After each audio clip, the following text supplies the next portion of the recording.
जय Hind to all of you. आप सभी का स्वागत है ना। अब आ रही होगी वॉइस। प्यारे बच्चों, आज हम लोगों को जो टॉपिक शुरू करना है वो है आपका बच्चे एक्टिव पैसिव वॉइस, है ना। आज हम लोग जो इस टॉपिक को शुरुआत करने वाले हैं वो है बेटा आपका क्या है, वॉइस है। वॉइस, देखिए प्यारे बच्चों, जब हम लोग वॉइस को कैटेगराइज करते हैं तो ये दो पार्ट्स में हम लोग इसको डिवाइड करते हैं। एक तो होता है हमारा एक्टिव वॉइस और एक होता है बच्चे हमारा पैसिव वॉइस। क्या होता है बच्चे, एक हमारा होता है एक्टिव वॉइस और एक होता है हमारा पैसिव वॉइस।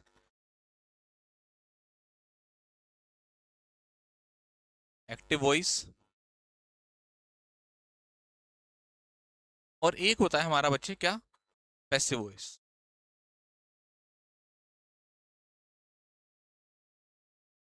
जी, एक्चुअल में आपको थोड़ा सा लाइट में हल्की सी समस्या आ रही होगी। मतलब समस्या कि आपको लग रहा हो कि सर हल्का सा ना डार्क सा है। वो इसलिए क्योंकि आज ना अभी लाइट नहीं आ रही है, ठीक है। और लाइट ना आने की वजह से मैंने एक्स्ट्रा लाइट बंद कर दी है, कहीं आपकी क्लास बीच में ही ना रुक जाए। तो आपको वह बता देता हूँ कि हम लोगों ने पढ़ाना तो शुरू कर दिया है 11 बजे से, सही टाइम से बिल्कुल। अगर लाइट में कोई समस्या आई तो मैं क्लास को ना लास्ट में जल्दी एंड कर दूंगा, क्योंकि फिर ना एकदम से क्लास बंद हो जाएगी, वो अच्छा नहीं लगेगा आप लोगों को भी और मुझे भी, फाइल भी सेव नहीं हो पाएगी हमारी।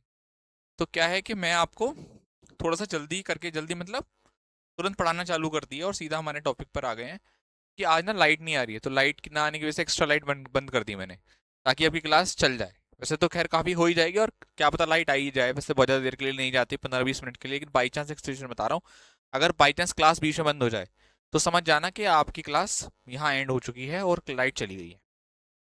चलिए, तो समझते हैं एक्टिव वॉइस और पैसिव वॉइस क्या होता है। देखिए, सबसे पहले आपके सामने एक वर्ड लिखा हुआ है वॉइस। वॉइस से हमारा क्या मतलब है बच्चों? वॉइस से हमारा मतलब, आप कहोगे सर वॉइस का मतलब आवाज, साउंड। लेकिन नहीं, हमेशा वॉइस का मतलब साउंड नहीं होता। वॉइस का मतलब ये भी होता है कि या तो सब्जेक्ट किसी काम को कर रहा है या सब्जेक्ट पर काम हो रहा है। दो चीजें होती है, और इसी वजह से वॉइस को दो पार्ट्स में डिवाइड किया गया, एक एक्टिव वॉइस और एक पैसिव वॉइस। वॉइस को दो पार्ट्स में डिवाइड किया गया, एक्टिव वॉइस और पैसिव वॉइस। एक्टिव वॉइस से हमारा मतलब क्या है कि जब सब्जेक्ट किसी एक्शन को परफॉर्म करता है ना। जब सब्जेक्ट जो है ना, जो सब्जेक्ट होता है वो किसी एक्शन को करता है, किसी एक्शन को परफॉर्म करता है, ठीक है। किसी एक्शन को सब्जेक्ट, आसान भाषा में लिख देता हूं, किसी एक्शन को परफॉर्म करता है, परफॉर्म करता है,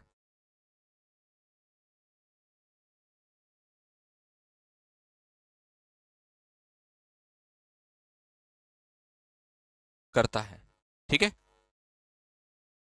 और पैसिव से हमारा क्या मतलब होता है, जब सब्जेक्ट पर कोई एक्शन होता है, जब सब्जेक्ट पर कोई एक्शन होता है।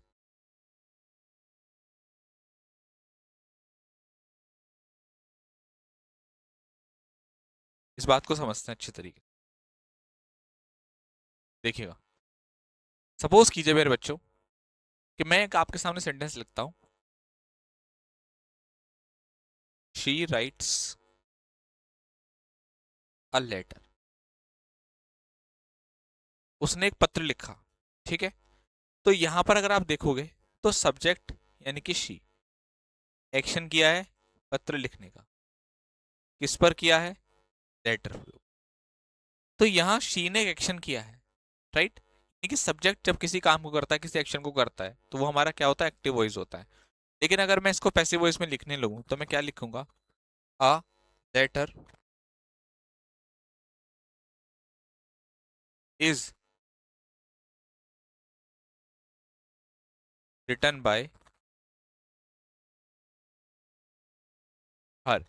तो आप यहां पर देखोगे जो अ लेटर है उसको, अगर आप ध्यान से देखें तो यहाँ जो एक लेटर दे रखा है, यहाँ पर आप is am are third form ये सब चीज आप मत देखें, सिर्फ आप ये देखें कि लेटर के ऊपर काम हुआ है। लेटर यानी कि सब्जेक्ट के ऊपर काम हुआ है। तो जब सब्जेक्ट के ऊपर काम होता है वो पैसिव वॉइस होता है। जब सब्जेक्ट किसी काम को करता है तो वो क्या होता है, हमारा एक्टिव वॉइस होता है। क्या आपको यहाँ तक बात समझ में आई? जल्दी बताइए।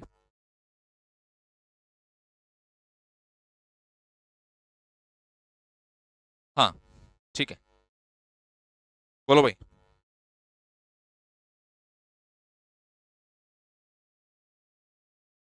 बोलो भाई, जल्दी बताइए।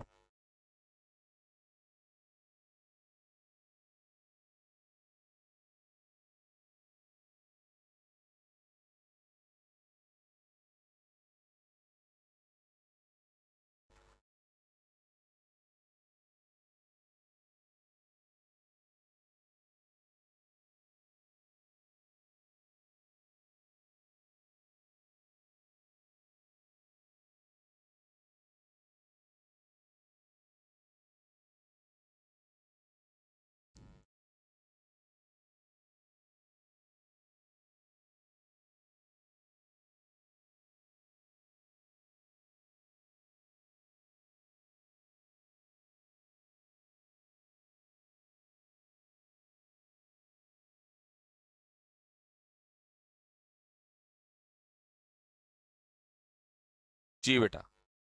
जी, एक्शन का मतलब क्या होता है बेटा? वर्ब होता है, बिल्कुल सही जवाब है आपका। जी। जी। बोलो, यहाँ तक बात क्लियर? ठीक है। अब इसका हम लोग स्ट्रक्चर देखते हैं। अभी आप लोग देखोगे ना कि कैसे हुआ, तो वो कैसे हुआ वो हम लोग समझते हैं। देखिए स्ट्रक्चर देखिए आप लोग, कि मेन स्ट्रक्चर क्या होता है।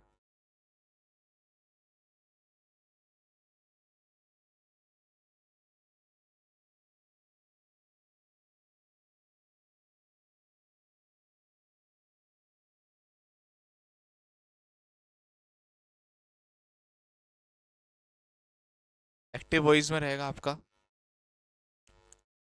सब्जेक्ट, वर्ब और आपका ऑब्जेक्ट। ठीक है। इसको अगर आप पैसिव वॉइस में ले जाओगे,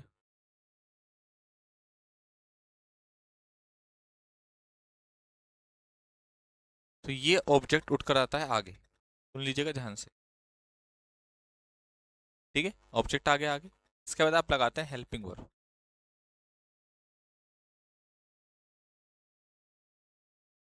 फिर आप इसके बाद लगाते हैं मेन वर्ब, और वर्ब की थर्ड फॉर्म, वर्ब की थर्ड फॉर्म कर दीजिए।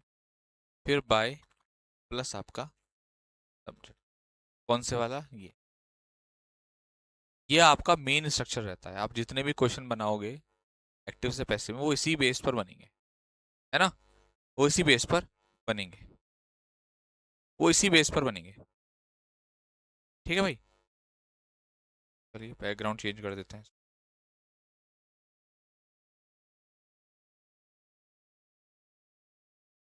अभी रुकिए आप, पहले तो इसमें तो वही वाला कर लीजिए, नहीं तो फिर दिखेगा भी नहीं आप। ठीक है। जैसे आपसे एग्जांपल देता हूँ मैं आप लोगों को। एग्जांपल लिखे आप। अमित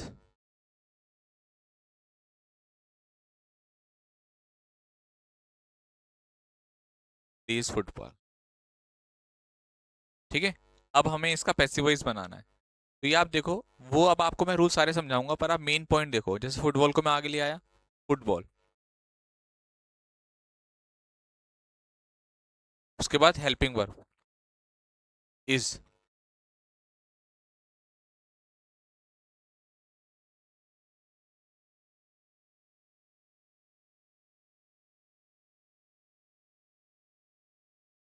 तो आप देखिए कि जो आपको स्ट्रक्चर बताएगा उसी हिसाब से यहाँ पर क्या है, सब्जेक्ट है, ये है उसकी वर्ब है, ये आपका ऑब्जेक्ट।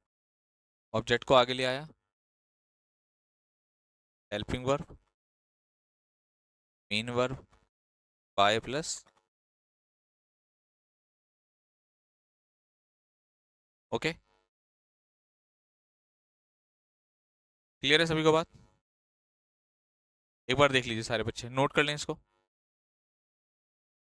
बैकग्राउंड अपनी मर्जी से लगाऊंगा भाई। ठीक है, कलर वलर सब अपने हिसाब से सेट करूंगा, किसी की नहीं मानूंगा। क्योंकि अगर एक बच्चे के हिसाब से लगाता हूं ना बैकग्राउंड, फिर दूसरा कहता है जी नीला लगाओ, फिर एक कहता है जी पीला लगाओ, एक कहेगा हरा गुलाबी लगा दो, एक कहता है मिक्स लगा दो।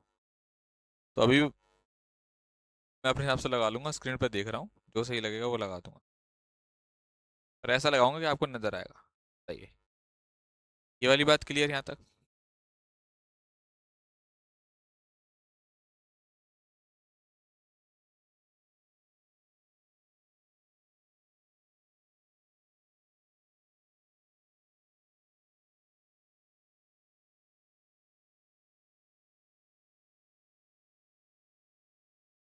बोलो बच्चे, ये वाली बात क्लियर है यहाँ तक आप सभी लोगों को? बोलिए, यहाँ तक बात क्लियर? ठीक, क्लियर है, ओके। अब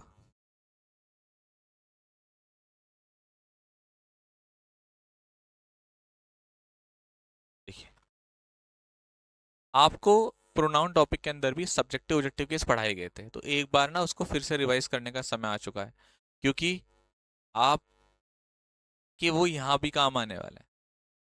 तो सब्जेक्टिव केस और आप लोग मुझे ऑब्जेक्टिव केस इसके बारे में बताइए।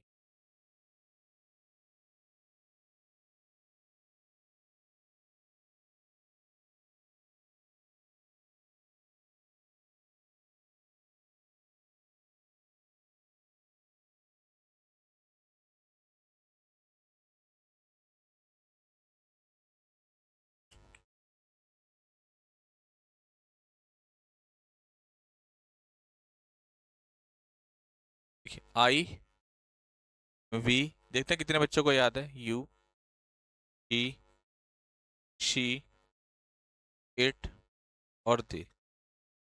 चलो ऑब्जेक्टिव केस लिख कर दिखाओ इनके, इनके ऑब्जेक्टिव केस लिख कर दिखाइए।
देखो, ये देखो, मोहम्मद अशद है आपका नाम है बेटा, अतुल शुक्ला, ठीक है। मैं अगर कहूं कि प्रिंस यादव, मोहम्मद अशद, तुम्हारे तो भाई बहुत ही गलत क्वेश्चन थे, हैं? अब सही लिखे हैं आपने, ठीक, गुड। मतलब कुछ बच्चों ने यहाँ पर भी योर, अवर, ये सब लिख दिया, जबकि ऑब्जेक्टिव केस की बात हो रही है। देखिए क्या क्या होगा ऑब्जेक्टिव केस, मी होगा, अस होगा, यू होगा, है ना, हिम होगा, उसके बाद आपका हर होगा, हर के बाद आपका इट होगा, और आपका यहाँ पर देम हो जाएगा। मेरे प्यारे बच्चों, ऑब्जेक्टिव केस की बात कर रहा हूँ, कुछ बच्चों ने यहाँ पर पॉजिटिव एडजेक्टिव भी लिख दिए हैं, यानी कि तैयारी नहीं है आपकी बिल्कुल भी। ऐसे चल रहा है बस काम। चलिए, अब देखिए, अब हम लोग टेंस के बारे में इसमें बात करते हैं, इसमें चर्चा करते हैं। देखिएगा जरा ध्यान से बच्चों, जरा ध्यान से देखना। अब हम लोग सबसे पहले ना इसमें एक एक करके टेंस निपटाएंगे, 8 टेंस कवर करने हैं हम लोगों को इसमें। Present definite, past indefinite, future indefinite, एक एक करके सारे टेंस के ऊपर काम करते हैं। तो सबसे पहले आप लोग हेडिंग डालेंगे इसमें, प्रेजेंट डेफिनिट टेंस। कौन सा? Present indefinite.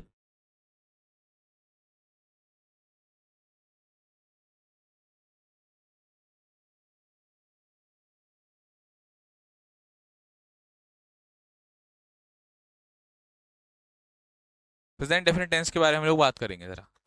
अब जरा ध्यान से देखिएगा प्रेजेंट डेफिनिट टेंस को। यहाँ पर जो स्ट्रक्चर होता है वो क्या होता है?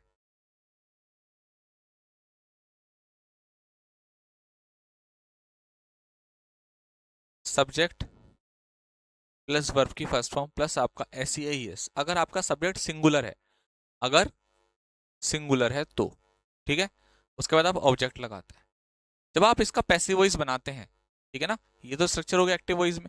जब आप इसका पैसिव वॉइस बनाओगे तो बेटा क्या होगा जरा देखिएगा। जब इसका पैसिव वॉइस बनाओगे तो सबसे पहले तो ऑब्जेक्ट उठ कर आएगा आगे, उसके बाद आप लगाते हैं इसमें इज एम आर के साथ वर्ब की third form plus by plus आपका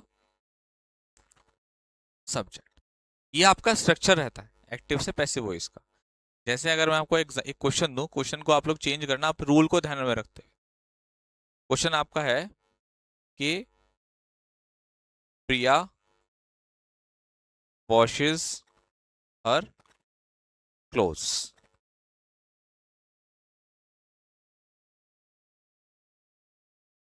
प्रिया वॉशेस हर क्लोथ्स। चलिए,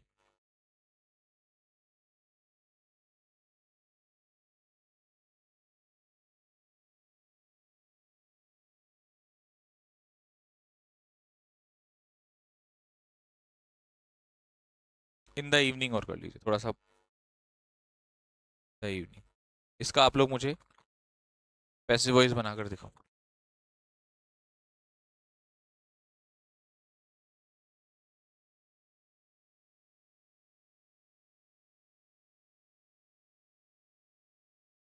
गुड, सोनाली ने आंसर कर दिया। शाबाश, बढ़िया बढ़िया, बहुत बढ़िया।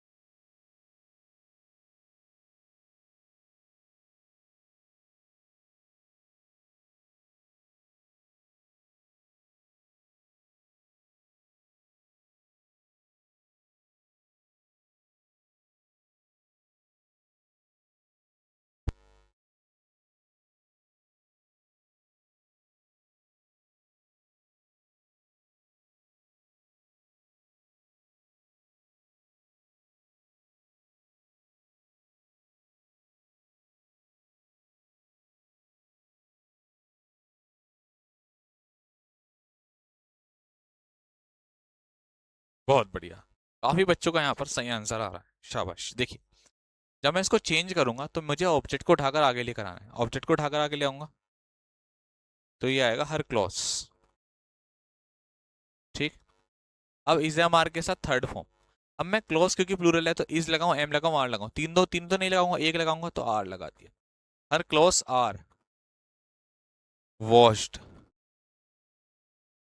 Bye Priya in the evening.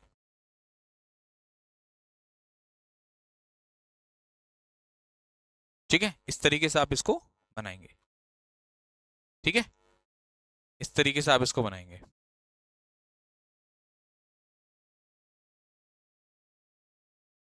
अगला आ जाइए।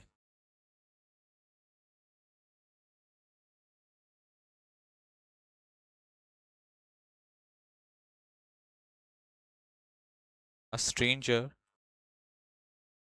buys flowers for dead man's grave। बनाइए, पैसे वॉइस बनाइए इसका।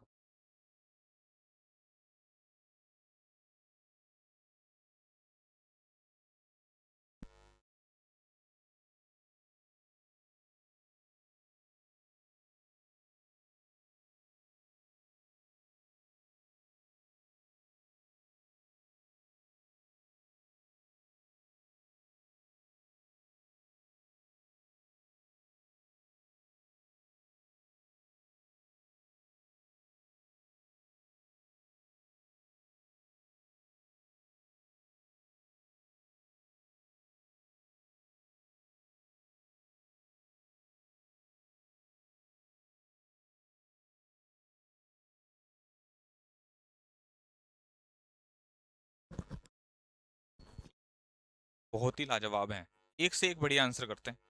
बहुत बढ़िया। देखो भाई, बहुत सिंपल है। अगर आप ध्यान से देखें तो हमें क्या काम करना है, ऑब्जेक्ट को ढूंढना है। अब ये 22 के बाद ऑब्जेक्ट दे रखा है, इसको उठाकर आगे ले आओ। आप क्या काम करोगे, फ्लावर्स, यहाँ पर दे रखा है बेटा फ्लावर्स, ठीक है। उसके बाद क्योंकि फ्लावर्स प्लूरल है तो आर, बाय की third form bought. Flowers are bought by by a stranger for dead man's grave। ये हो गया आपका सही। ठीक है ना, ये हो गया आपका। क्या आपको यहाँ तक बात समझ में आई? ये बताइए, बोलिए।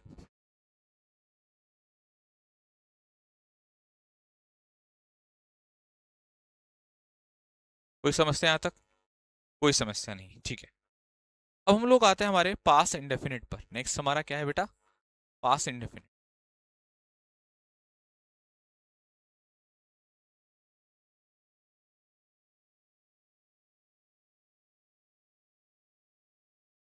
पास इंडेफिनिट टेंस, इसको जरा कवर करते हैं। ठीक, पास इंडेफिनिट टेंस को कवर करते हैं। बच्चों पास इंडेफिनिट में अगर मैं आपसे देखूं यहाँ पर ध्यान से, तो इसका जो स्ट्रक्चर होता है वो क्या होता है? स्ट्रक्चर, एक्टिव वॉइस का लिख रहा हूँ, फिर पैसिव वॉइस का बनाएंगे। सब्जेक्ट, वर्ब की सेकंड फॉर्म आती है, फिर आपका क्या आता है बेटा? ऑब्जेक्ट आता है। जब आप इसका पैसिव वॉइस बनाओगे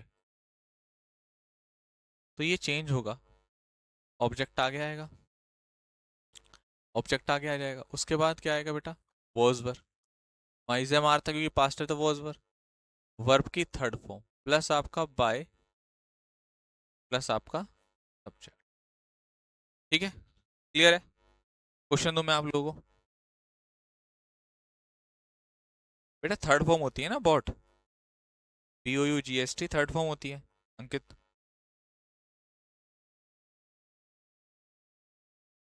देखिए क्वेश्चन लिखेंगे इसका आप। द जज punish the jewel thief. The जज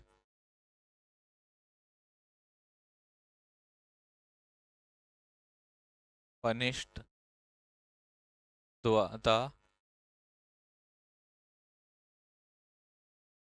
jewel thief। चेंज करिए।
बहुत बढ़िया, वेरी गुड।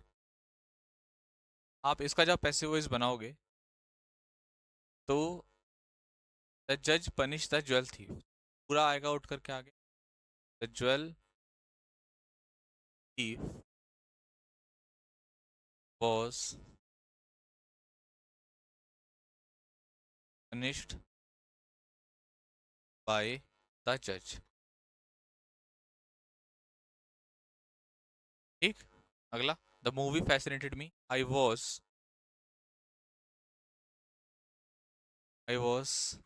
फैसिनेटेड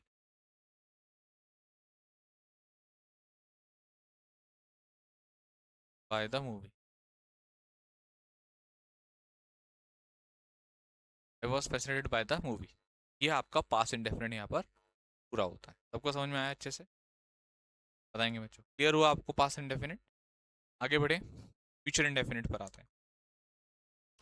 नेक्स्ट है आपका फ्यूचर इंडेफिनिट।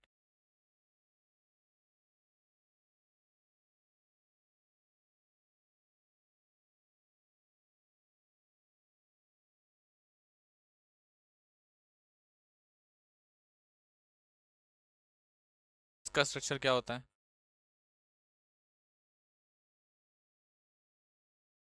सब्जेक्ट विल या शैल प्लस वर्ब की प्लस आपको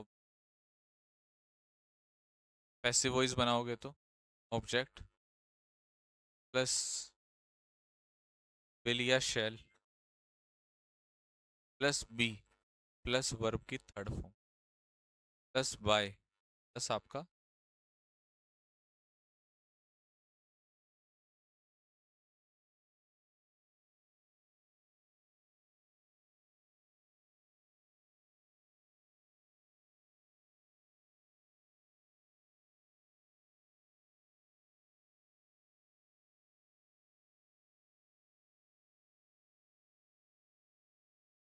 ठीक है बाबू, एग्जाम्पल लिखो इसके, क्वेश्चन लिखो मतलब, ये पैसिव डाल लेना है। एग्जाम में कितने क्वेश्चन आते हैं? एग्जाम में इस टॉपिक से बेटा 2 क्वेश्चन अभी तक आए हैं, अभी तक आ रहे हैं, इस बार इंट्रोड्यूस हुए हैं। 8 मार्क्स का आपका ये टॉपिक आता है ना, वॉइस का। और आपको अभी जो नरेशन पढ़ाया मैंने, उससे आपके पक्का पक्का 3 क्वेश्चन देखने को मिलेंगे, 3 into 4 12। यानी कि अगर आपके ये दोनों टॉपिक हो गए तो आपके 20 नंबर पक्के हैं, 20 मार्क्स। और यहाँ से नंबर उठाने पक्के होते हैं, मतलब यहाँ उठ जाते हैं नंबर इस टॉपिक से। मान लो वो क्या पढ़ी हुई नहीं आई, कुछ कुछ नहीं आया, लेकिन ये यहाँ से नंबर उठ जाते हैं आपके। ये अच्छा टॉपिक है जो इंट्रोड्यूस हुआ है पिछले 2 बार से, 25 से। मानू विल टेल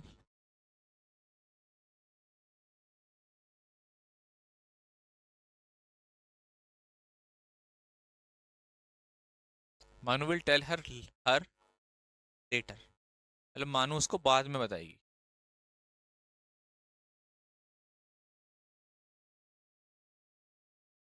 अगला है the shop will deliver the clothes.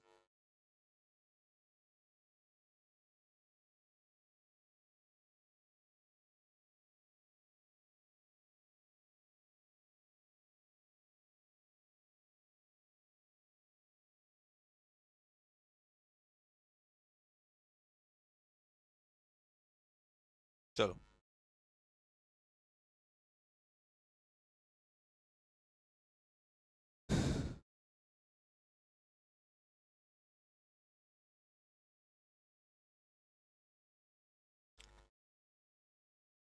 जो लाइट नहीं थी, इन्वर्टर पर भी आधे घंटे की क्लास हो गई है, ये भी काफ़ी बड़ी बात है कि इन्वर्टर तो बस थोड़ा सा पावर बैकअप के लिए होता है, और आज पता नहीं लाइट क्या खेल खेल रही है, अभी तक आई नहीं है।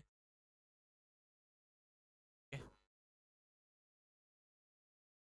तो एटलीस्ट अब मुझे इस बात का संतुष्टि है कि मैंने आपको एक्टिव पैसिव वॉइस का इंट्रोडक्शन करा दिया, एक्टिव पैसिव वॉइस का स्ट्रक्चर बताया, और 3 टेंस आपको करा दिए, present indefinite, past indefinite, future indefinite. अब चाहे लाइट कभी भी चली जाए कोई दिक्कत नहीं है, कम से कम ये हो गया कि भाई चलो आप लोगों ने आज का सेशन कवर किया। अब देखो, मानू विल टेल हर, इसको उठाकर लेकर आओगे तो आगे, तो मैं आपको यही कहता था कि सब्जेक्ट ऑब्जेक्टिव केस याद करने से जरूरी है। ऑब्जेक्ट को उठाकर आगे लेकर आओगे तो शी है ना, शी विल बी, विल या शैल के साथ be, third form, she will be told letter by Manu. चाहे आप मानू को पहले लिख लेंगे, she will be told by Manu letter, या लेटर बाय मानू, कोई कोई दिक्कत नहीं है, दोनों तरीके से सही है। अब ये है द क्लॉथ्स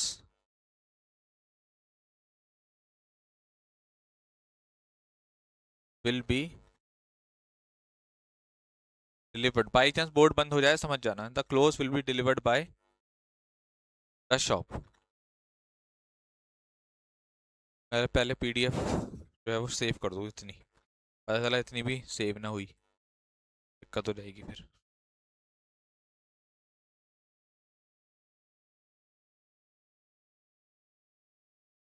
इंटेरोगेटिव मैं कराऊंगा, मैं खुद कराऊंगा इंटेरोगेटिव, इसमें इंटेरोगेटिव वाला टाइप कराऊंगा मैं, ये तो शुरू हुआ है बेटा, थोड़ा सा तसल्ली पकड़ा करो, हर चीज़ कराई जाएगी।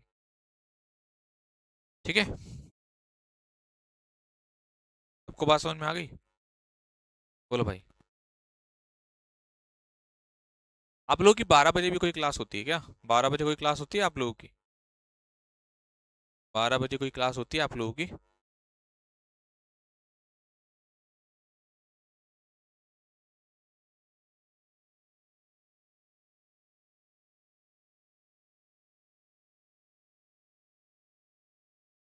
बोलो। चलिए आगे बढ़ते हैं, नेक्स्ट टेंस देखते हैं आपका, प्रेजेंट कॉन्टिन्यूस।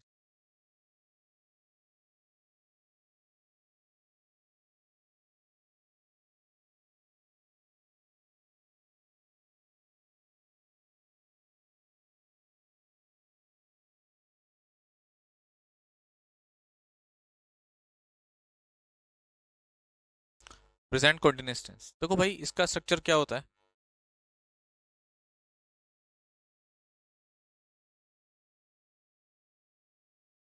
अच्छा नहीं होती है, तो सही है। मतलब अगर मुझे किसी दिन आपको कोई टॉपिक खिंचवाना होगा तो मैं 12 बजे तक उसको खिंचवा दूंगा, मतलब 12 से एक्स्ट्रा भी करा दूंगा। ये सही है? ठीक है, फिर तो बढ़िया बात है ये तो। 12 बजे अगर आपकी कोई क्लास नहीं होती। कभी कभी की बात है, जैसे कभी कभी मेरे को लगा कि यार आज ना खिंचवा देते हैं ये, तो फिर हिसाब से मैं मीटर को खींच के चल देता हूँ, कल चल दिया करूँगा, ठीक है। चलिए, थोड़ा सा मेरी कोशिश ये है ना कि आपको टोरे वन वाले बैच के लिए हिसाब से जल्दी से ले आऊँ। अभी आपकी एक क्लास मेरे को ऐड करानी है, मैंने यहाँ एक क्लास कराई थी क्लोज टेस्ट की और पैसेज की। क्लोज टेस्ट, पैसेज और PQRS की। मैं वो मतलब जो हमारे टीम का बंदा है, मैं इसे काफ़ी बार बोल चुका हूँ, लगातार बोल रहा हूँ। आज थोड़ा सा टाइट करके बोलता हूँ इस बात को कि यार अब तक अपलोड क्यों नहीं, मैं कई बार बोल चुका हूँ। वैसे ये क्लास यूट्यूब पर अवेलेबल है, पर मैं सोच रहा हूँ कि आपको ना एप्लीकेशन पे भी दे दूँ ये क्लास, ठीक है। तो आपका क्या है कि आप जो बच्चे बाद में भी आएंगे एप्लीकेशन में भी, उनको भी क्लास मिल जाएगी, ठीक है ना भाई। सर ये लंच करने का टाइम दिया जाता है, कोई बात नहीं, एक आधा दिन थोड़ा सा लेट लंच कर लोगे तो कोई समस्या नहीं आ जाएगी, है ना। या भाई मान लो अगर मैं आपको किसी दिन पढ़ा रहा हूँ, मैंने कहा चलो आज आपको 2 घंटे पढ़ाऊंगा, तो 11 से 11:45 तक पढ़ा दिया। फिर मैंने कहा भाई 15 मिनट का गैप गैप है, फिर मैंने आपको 12 बजे से 12:40 तक पढ़ा दिया। ऐसा तो कर सकते हो, ये इसमें भी दिक्कत आ रही है मोहम्मद असद? है भाई। और लंच करने का टाइम तो दिया जाता है हैं भाई साहब, तुरंत शब्द होते हैं तुम्हारे पास।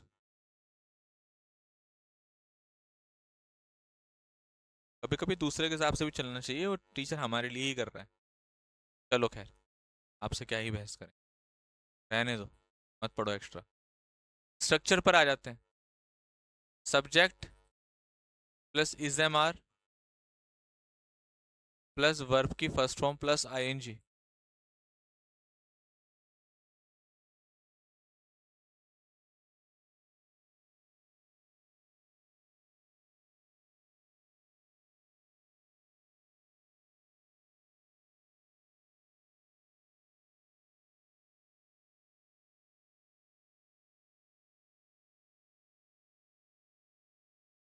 ठीक है भाई, पैसिव वॉइस पर आते हैं, तो हम लोग ऑब्जेक्ट पर आएंगे। इज एम आर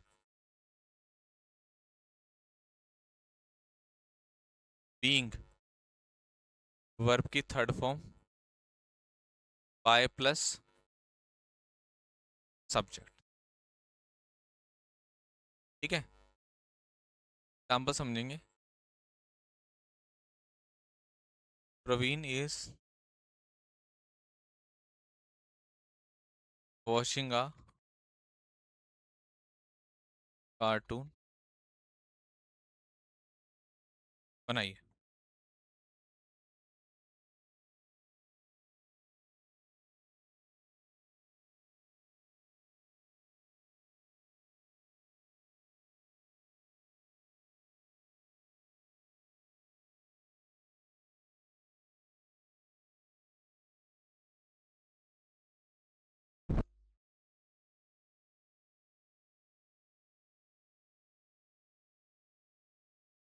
जी हाँ बेटा, कोई बात नहीं, जिस दिन मेरे को एक्स्ट्रा पढ़ाना होगा फिर मैं उस दिन पूछूंगा नहीं, पढ़ा दूंगा। क्योंकि एक दो बच्चों की वजह से बाकी बच्चों का जो है नुकसान नहीं करूंगा, उनका लाभ भी कराने की कोशिश करूंगी। क्लास के हर बच्चा तैयार है, जैसा जब आपका मन करा करे तो एक्स्ट्रा सेशन ले लिया करो।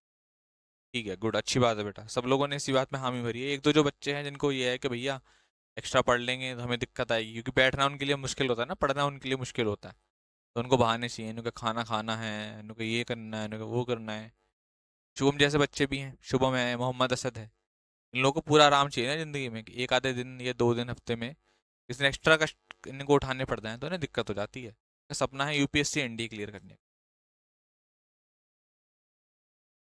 बेटा जो IAS PCS की तैयारी करते हैं ना, जो हॉस्टलों में रह रहे हैं दिल्ली में जा करके, उनके रूम पे पता है क्या रहता है? चावल रहते हैं, चावल एक एक कट्टे भर के। वो पनीर की सब्जी नहीं बनाते, टाइम के हिसाब से क्या काम करते हैं, किताब खोलते हैं, चावल, तेल डाला, जीरा डाला, प्याज काटी, टमाटर डाला, 2 मिनट छोड़ा, पढ़ लिया, फिर उसके बाद चावल डाल दिया, पानी डाल दिया, बन गए, बन गई खिचड़ी तहरी जो भी आप बोलते हैं, खा लिए, लगे हैं पड़े हैं खाने। पढ़ रहे हैं और खा रहे हैं। आपकी तरह नहीं है कि आपको सुबह और रसद कि तुम्हें पूरा 1 घंटा चाहिए खाना खाने के लिए। भाई खाना खा रहे हो, दावत खिला रहे हो पूरे मोहल्ले को, है भाई। और तुम दोनों के हिसाब से नहीं चलने का। मैं जिस दिन मुझे एक्स्ट्रा पढ़ाना होगा ना, पढ़ाऊंगा। याद रखना, मतलब तुम्हारी हामी नहीं चाहिए मुझे कि तुम मुझे परमिशन दोगे तभी मैं पढ़ाऊंगा। जिस दिन मेरे को पढ़ाना होगा भाई, मैं पढ़ाऊंगा उस, है ना। कब पढ़ाऊंगा ये मैं डिसाइड करूंगा, पर जिस दिन पढ़ाना होगा उस दिन पढ़ा दूंगा। ठीक है। दोनों याद रख लेना इस चीज को, कि हमने बोल दिया और सर ने जो है वो कराया नहीं, ये हमारी चल गई। बेटा जिस दिन पढ़ाना होगा एक्स्ट्रा, उस दिन पढ़ा दूंगा। चलिए, आइए इसको बनाते हैं। A cartoon movie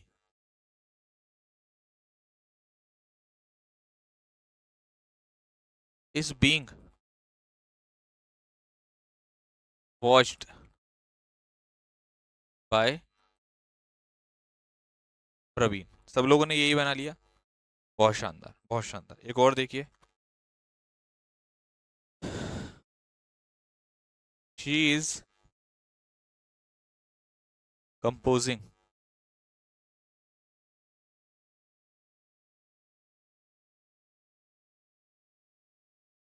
she is composing a new song.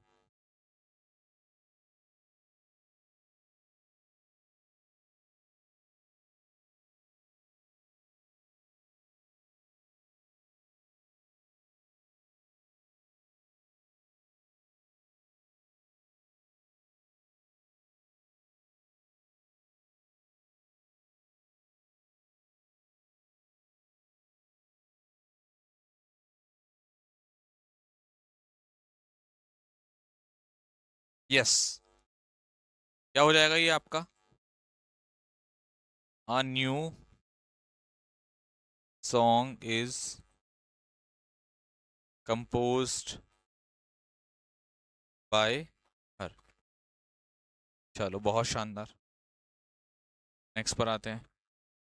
अगला आता है हमारा पास्ट कॉन्टिन्यूस।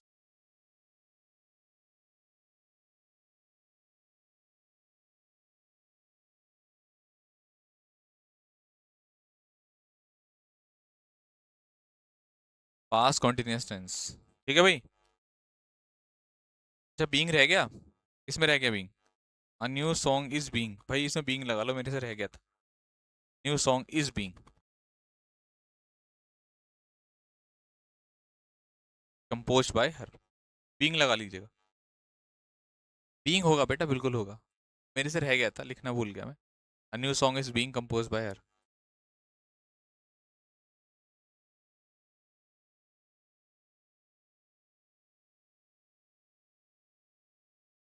ठीक है। पास्ट कॉन्टिन्यूस पर आते हैं तो देखिए इसमें हम लोग क्या करते हैं, तो हमारा स्ट्रक्चर है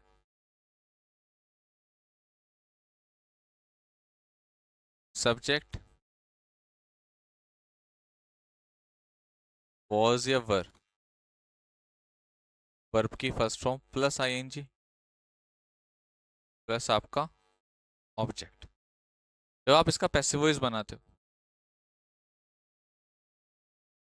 तो क्या रहता है आपका, ये ऑब्जेक्ट रहता है, वॉज वर आ जाएगा प्लस बी, वर्ब की third form by plus subject. ठीक है भाई। पास्ट कॉन्टिन्यूस का स्ट्रक्चर ये हो गया। एग्जाम्पल देखें। Prem Chand was writing a letter. बनाइए, पैसिव वॉइस बनाइए इसका।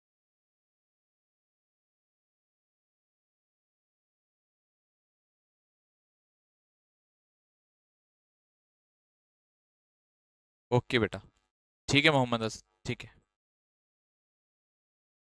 फिर इसकी क्लास कब होगी भाई, पूछ के बताना पड़ेगा, टेलीग्राम पर मैसेज कर देना, पता चल जाएगा।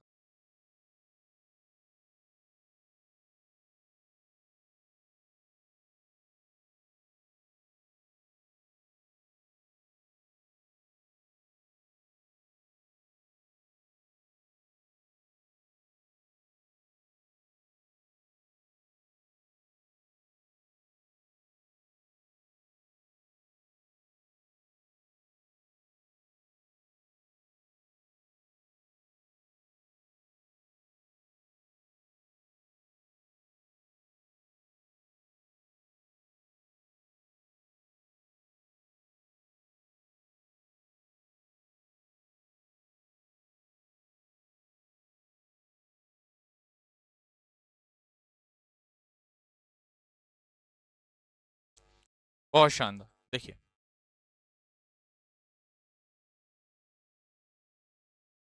लेटर वॉज,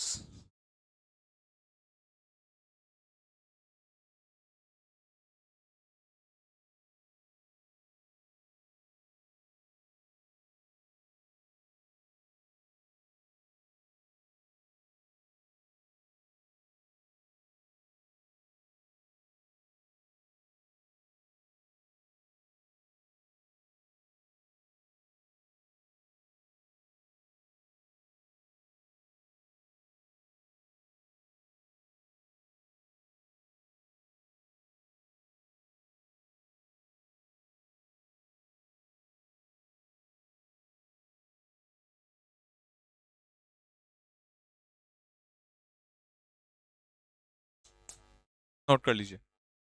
सब लोग इसको नोट कर लें और टाइप कर दें नोटेड। ठीक है, आज हम लोग इतने ही पढ़ते हैं, सबका नोट हो जाएगा तो मैं क्लास को एंड कर दूंगा। तो क्लास बेटा आपकी यहाँ पर एंड होती है, जिसका नोट हो चुका वो एंड बोल दें कि सर नोटेड, फिर मैं क्लास को यहाँ पर एंड कर दूंगा। ठीक है, पीडीएफ को अभी सेव कर देता हूँ, पता चलो बोर्ड बंद हो गया। खैर अच्छी बात ये रही कि हमारी जो क्लास है वो पूरी हो गई है, और हमें टेंशन नहीं है। लाइट की वजह से समस्या थी, क्लास हमारी हो गई, यानी कि इन्वर्टर ने मामला संभाल लिया। तो ये है, ठीक है ना। चलिए सब लोग नोट कर लें, मैं अपने आप बंद कर दूंगा क्लास को, बाकी लोग जाते रहेंगे क्लास।